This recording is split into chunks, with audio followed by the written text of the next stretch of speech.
Can we survive the heat death of the universe?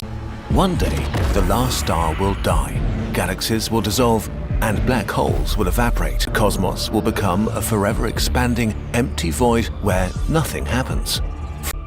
A place without life, purpose, or meaning. Lame and depressing.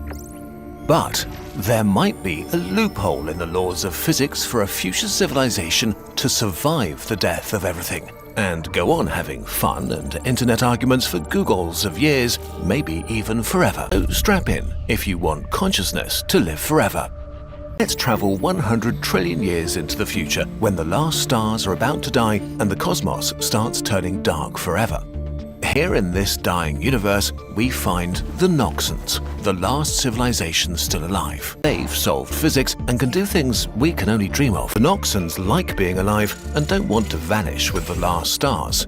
So they're enacting the plan to keep consciousness around forever. If you want to keep a civilization running, you need a lot of it.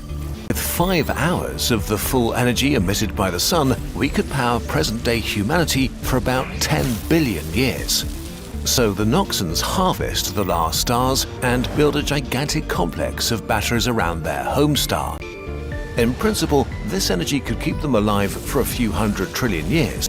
The Noxans need to change the nature of life itself.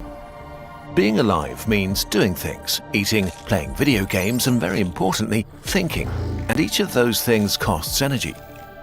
There's an idea from a famous paper we'll mercilessly simplify and call Dyson's cold thoughts.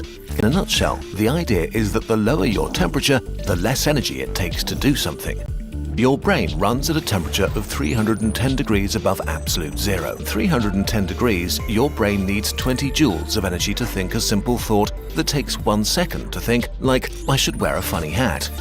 If your brain worked at colder temperatures, say 155 Kelvin instead of 310, a few things would change. First of all, you'd think at half the speed, and the same thought would now take 2 seconds. But in return, the energy you'd need to think the thought now halves from 20 joules to only 10.